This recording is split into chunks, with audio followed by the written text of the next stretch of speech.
오늘 두 번째 시간인데요. 특별히 5월 가정의 달을 맞이하여서 오늘 또 어버이 주일을 맞이하여서 가정에 대한 메시지를 한 번 더 하겠습니다. 행복한 가정은 모든 가정들이 꿈꾸는 소망이죠.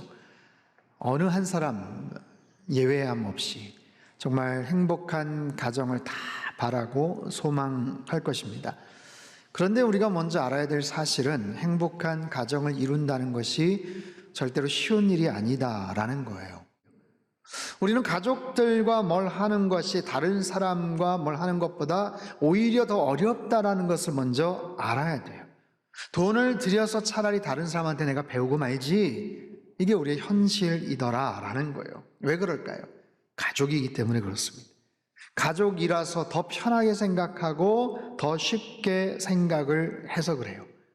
가족이기 때문에 오히려 뭔가를 더 만든다는 것은 더 힘들고 훨씬 더 어렵다라는 사실이에요. 그래서 행복한 가정을 만드는 것은 그냥 막연하게 생각을 해서는 잘 이루어지지 않아요. 그 행복한 가정이 과연 뭔가 특별한 결단이 있어야 되고 실제적인 방법론들이 있어야 되더라라는 거죠. 자, 오늘 본문 에베소서에서 하나님께서는 사도 바울을 통해 가정 안에서 행복해질 수 있는 방법, 비결을 알려주고 계셔요. 더 솔직하게 말씀을 드리면 행복해진다라기보다는 그냥 정상적인 가정의 성경적 어떻게 보면 대안들을 제시를 하죠. 올바른 기준이 뭔가, 올바른 방법들, 원리들이 뭔가. 그런데 그것을 잘 알고 지키다 보면 행복한 가정이 될 수 있다라는 거죠. 이 말씀에 우린 귀를 기울여야 됩니다.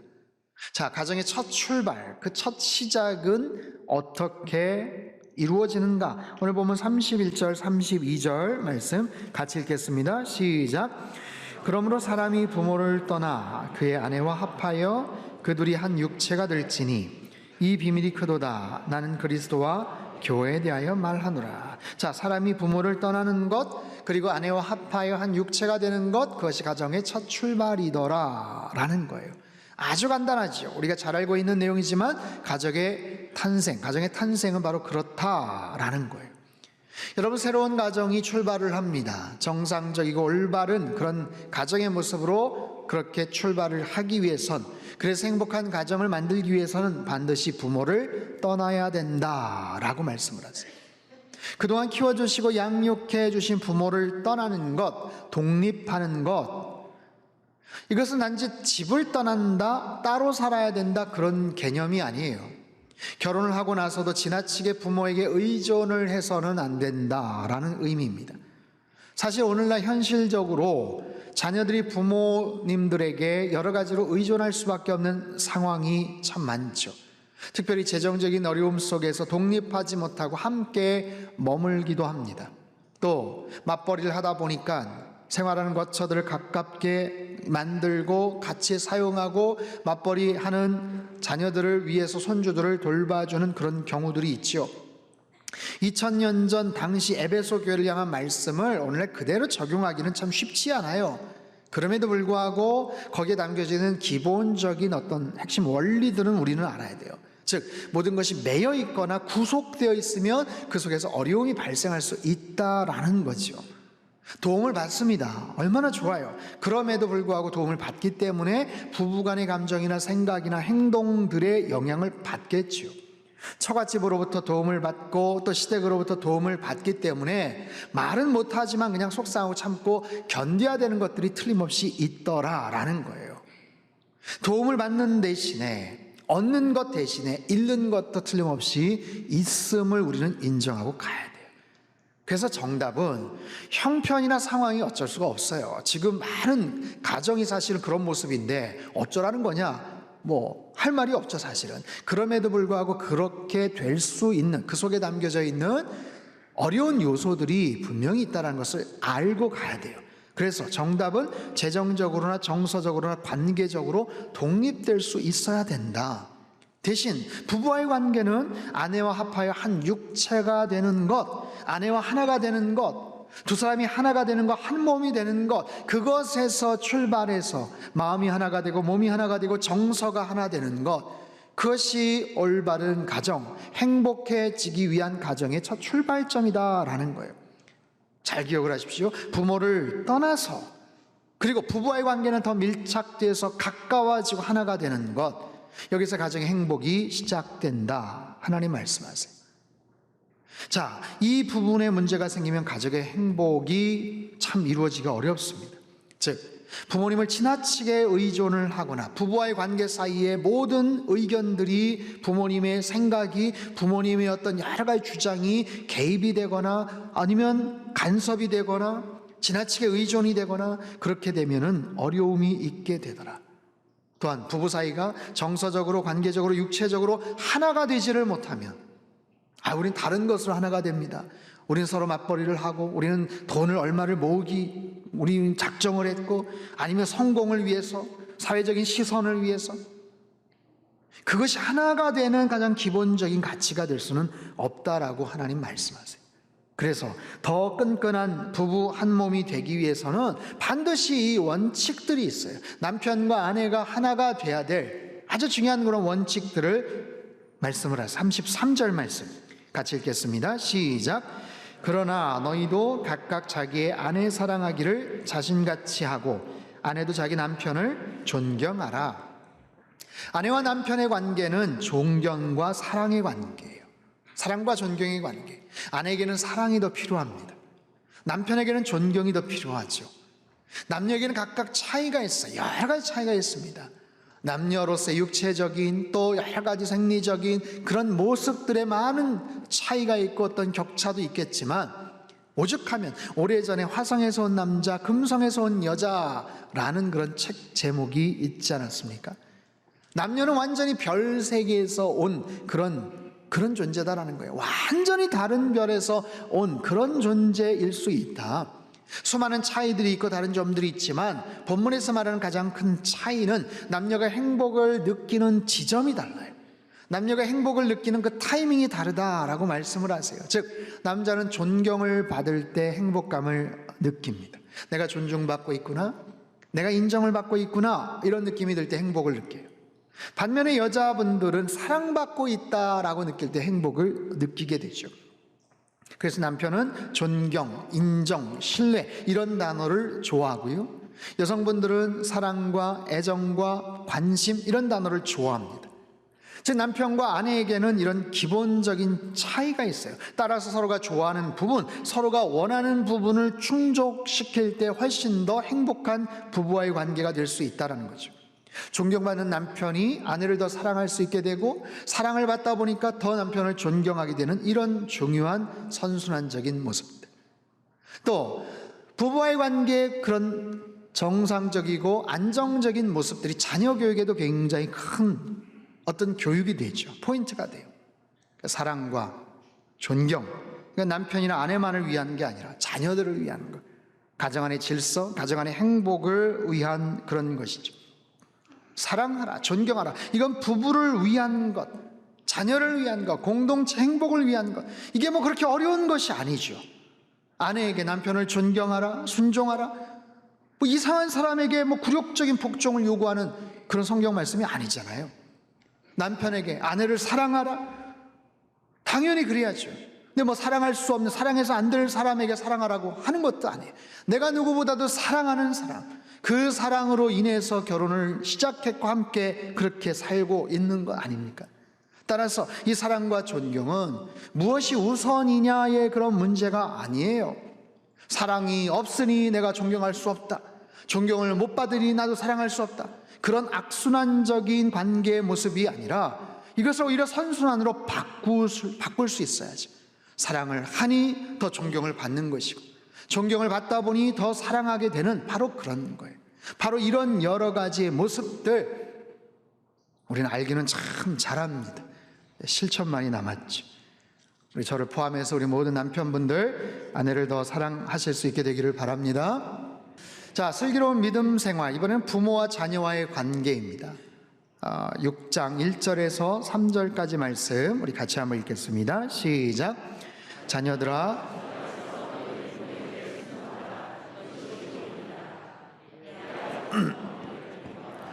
이것은 약속이 있는 첫 계명이니 이로써 내가 잘되고 땅에서 장수하리라. 자, 자녀들이 부모에게 순종하는 것, 효도하는 것, 이건 뭐 기독교적인 윤리이기 전에 인간의 가장 보편적이고 상식적인 그런 행동이죠. 성경은 말합니다. 효도에 대해서, 또 부모에게 순종하는 것에 대해서, 그것이 왜 필요하고 그것이 자녀에게 주어지는 특별한 축복과 결과가 있다고 말씀을 하세요. 대개 자녀들이 어렸을 때 부모님들은 자녀들보다 훨씬 더 많은 정보를 갖고 있고 많은 경험을 갖고 있어요. 그래서 대부분의 많은 결정과 행동들은 자녀들의 생각보다 훨씬 더 정확하고 올바른 판단을 할 수가 있죠. 하다못해 연세가 더 많아지시고 학식이 혹시 없으신 노부모님의 경우도 삶을 통해서 체득된 그런 지혜가 있죠. 그래서 언제나 본질적인 문제, 삶에 대해서, 인생에 대해서 가장 기본적이고 중요한 문제들에 대해서는 아주 결정적인 탁월한 조언을 해주실 수가 있어요. 그런데 어르신들이, 부모님들이 연세가 더 많이 드시고 자녀들도 성장을 해서 소위 말해서 머리가 커지고 전문적인 지식을 갖게 되고 그런 상황 속에서 뭔가를 판단하고 결정을 해야 될 때가 있죠. 부모님들도 딱히 뭐라고 판단하기 애매하고 자녀들도 딱히 어떻게 결정하겠습니다라고 판단하기가 애매한 그런 상황들 속에서 하나님 말씀하세요. 여전히 하나님은 우리들이 부모님의 말씀에 순종하기를 원하세요. 부모의 말씀에 순종하라. 왠지 아세요? 여러분, 부모에게 순종하라 이 하나님 말씀에는 보이지 않는 하나님의 약속이 담겨져 있습니다. 즉 부모에게 순종하는 그 자녀들을 내가 책임져 줄 것이다 라는 하나님의 약속이, 부모님 말씀대로 순종했더니 망했다더라, 순종했는데 엄청 후회했다더라, 이런 말이 나오지 않도록 그 뒷감당을 하나님이 해주시겠다, 하나님이 책임져 주시겠다 보이지 않는 약속이에요. 부모에게 순종하라는 이 말씀은 부모의 말이 다 옳기 때문이 아니에요. 부모님에게는 엄청난 기가 막힌 성공 방법들이 있다, 이것도 아니에요. 다만 부모님의 뜻대로 순종을 하면 그 이후의 모든 것을 내가 책임져 줄게, 너는 그저 순종해라. 여기에 담겨진 하나님의 의도가 뭘까요? 이것은 부모님의 권위를 세워주시겠다는 하나님의 의지예요. 하나님은 가정의 질서가 세워지기를 원하세요. 하나님 주신 권위가 가정 안에서 지속되기를 원하시는 거죠. 그래서 이 부모의 권위는 가족, 자녀들의 순종을 통해서 이루어집니다. 자녀들의 그 순종을 통해서 부모님의 말씀에 힘이 실리고 권위가 세워지는 것, 그래서 그 부모님이 연세가 드신다고 쇠약해지셨다고 무시당하지 않도록 하나님께서 대신 책임져 주실 것이다 라는 그런 약속이에요. 사실 이 말씀의 의미를 잘 파악을 하면 오히려 자녀들보다 부모님들에게 더 부담이 될 수 있어요. 자녀들은 그 부모의 말에 순종하랬다고, 하나님께서 책임져 주신다고 부모들이 자녀들에게 비이성적이고 부당하고 어리석은 요구를 해서는 안 되고 하실 수도 없을 거죠. 하나님은 자녀들의 순종을 통해서 가정의 질서를 세워나가고 그 가정에 복을 주시기를 원하세요. 단순히 질서만이 아니라 오히려 그 자녀들에게 엄청난 복을 약속하신다라는 거예요. 그것이 약속이 있는 첫 계명이다 라고 오늘 본문에서 말씀을 하시는 거예요. 약속이 있는 첫 계명, 이게 무슨 뜻일까요? 여러분, 부모를 공경하라 이 말씀은 10계명의 5번째 계명에 나와요. 우리가 아는 것처럼 10계명, 1계명부터 4계명은 하나님에 대한 관계, 5계명부터 10계명은 이웃들, 우리 주변의 사람들과의 관계죠. 그중 첫 번째가 부모와의 관계. 그런데 그 부모와의 관계 속에서 순종을 할 때 약속을 하셨어요. 복을 주시겠다고 하나님께서 약속을 하세요. 자, 오늘 본문의 그 약속은 무엇인가? 3절, 이로써 네가 잘되고 땅에서 장수하리라. 부모에게 순종하면 그 자녀들이 잘되고 장수한다. 두 가지 복, 잘될 것이다, 성공하고 번영할 것이다, 또 장수할 것이다. 여러분, 이 두 가지 복은 굉장히 중요한 조합을 이룹니다. 둘 중에 하나만 이루어져도 그것은 불안정하죠. 잘되고 번성하고 승승장구하는데 단명했다, 아쉽죠, 속상하죠.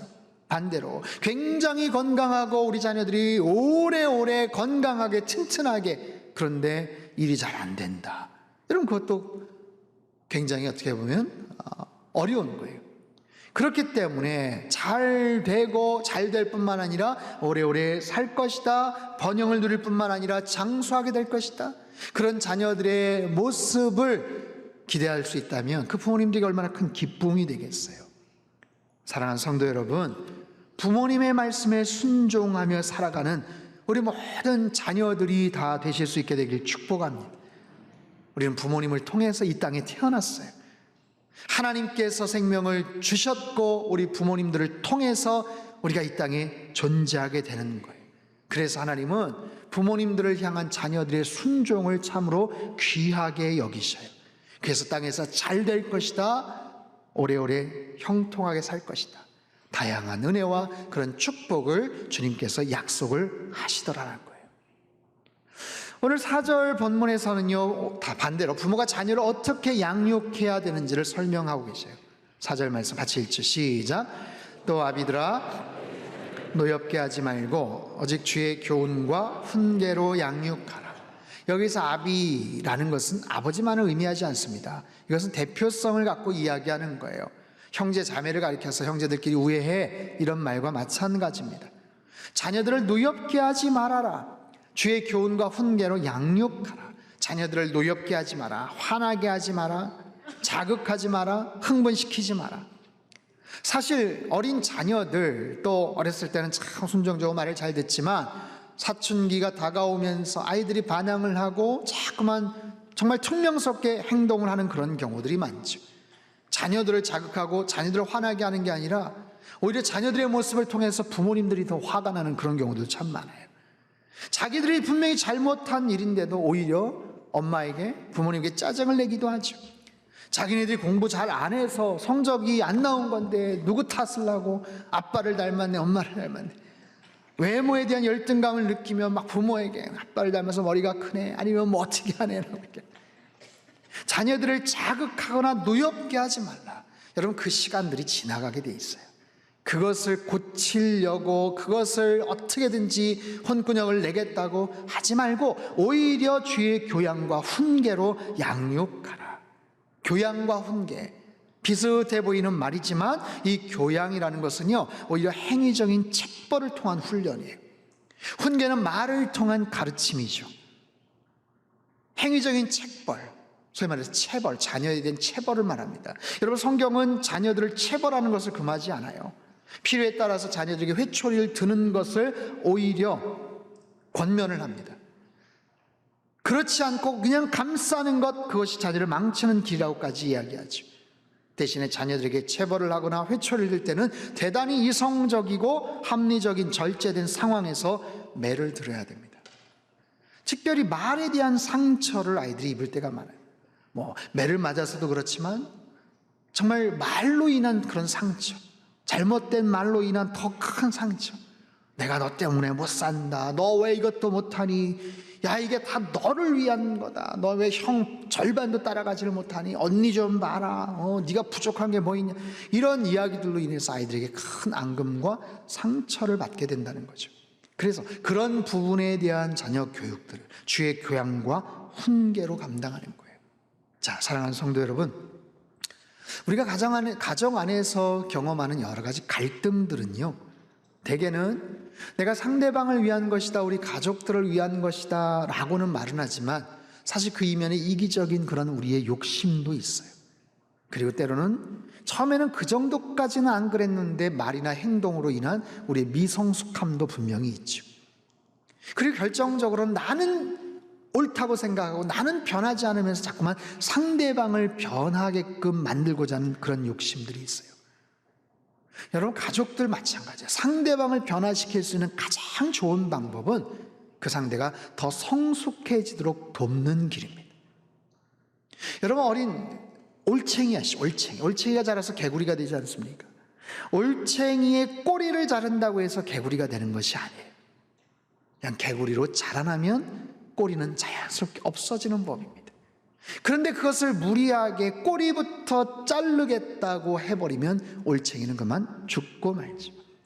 그래서 상대방이 더욱더 성숙될 수 있도록 기다려주고 감싸주고 위로해주고 축복해주는 것이 필요합니다.